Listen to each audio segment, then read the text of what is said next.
వైశ్య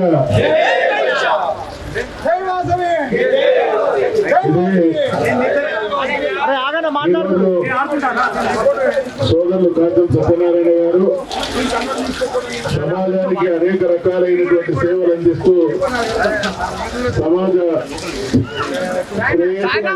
నిరంతరం కాంక్షించేటువంటి వైశ్య జాతి విషయంలో పాలకవర్గం అనుసరిస్తున్నటువంటి వైఖరికి నిరసనగా వైశ్యులకు సంబంధించినటువంటి కార్పొరేషన్ తో పాటు రాజ్యాధికారంలో భాగస్వామ్యంతో పాటు అన్ని రకాలైనటువంటి రిజర్వేషన్లు లేకుండా రిజర్వేషన్ల లాంటి సౌకర్యాలు కల్పించబడాలనేటువంటి ఆలోచనతో చేసినటువంటి ఈ ధర్నాను, ఈ దీక్షను తప్పకుండా సంపూర్ణంగా బీఆర్ఎస్ పార్టీగా సమర్థిస్తా ఉన్నాం. కారణం ఏంటంటే తెలంగాణ రాష్ట్రం సాధించుకున్న తర్వాత తెలంగాణ రాష్ట్రంలోని అన్ని సామాజిక వర్గాలకు కూడా సమన్వయం జరగాలి.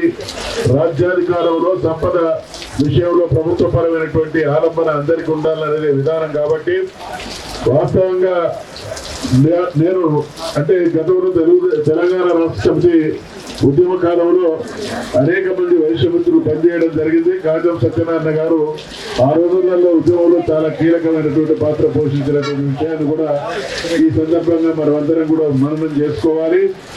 తెలంగాణ రాష్ట్ర సాధన తర్వాత తెలంగాణ రాష్ట్ర సమితి అనేక అవకాశాలు కార్పొరేషన్ చైర్మన్లు కావచ్చు, ఇతరత్ర శాసనసభ్యులుగా శాసన మండలి సభ్యులుగా అవకాశాలు కల్పించడం జరిగింది. 2 సంవత్సరాల క్రితం కార్పొరేషన్ ఏర్పాటు చేసిన దానికి నిధుల విషయంలో ప్రభుత్వం ఇప్పటికీ ఏదో అడుగుతున్నారు కాబట్టి కార్పొరేషన్ ఇచ్చిన అనేటువంటి ఒక సాగు తప్ప నిజంగా ఆ కార్పొరేషన్ ద్వారా ఈ వర్గానికి సంబంధించినటువంటి పేదలకు ఉపయోగపడాల్సినటువంటి ఏ కార్యక్రమం కూడా ప్రభుత్వం తీసుకోలేదు. కాబట్టి ఈరోజు బహుశా నాకు తెలిసి అంటే సమాజంలో అన్ని కులాల వాళ్ళు అనేక సందర్భాల్లో ఉద్యమిస్తుంటారు. ఎవరు ఉద్యమించినా, ఎవరికి అన్యాయం జరిగినా, ఎవరికి సహకారం కావాల్సి వచ్చినా సహకరించేది వైశ్యులే. అటువంటి వైశ్య జాతినే ఈ రోజు రోడ్డు మీదకి వచ్చేటువంటి పరిస్థితి దాపురించింది అంటే ఈ ప్రభుత్వ నిర్లక్ష్యానికి, నిర్వాకానికి నిదర్శనం. కాబట్టి అనేక మందికి న్యాయం జరగడంలో మీ పాత్ర పోషించేటువంటి మీరు మాకు అన్యాయం జరుగుతుంది అనేటువంటి మాట అన్న తర్వాత మీకు అన్యాయం జరగకుండా మీతో పాటు సహకరించాల్సినటువంటి బాధ్యత సమాజంలోని అందరి మీద ఉంది, మా మీద ఉంది. కాబట్టి ఈరోజు ఈ కార్యక్రమానికి రావడం జరిగింది.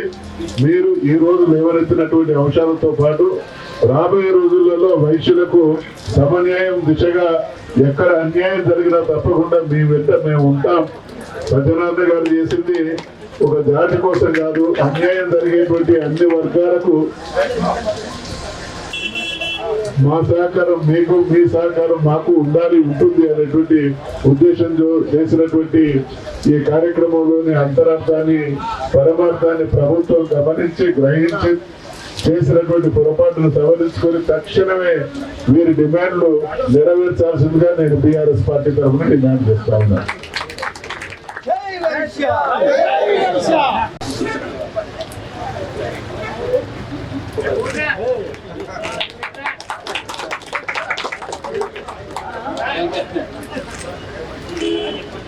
अरे राणा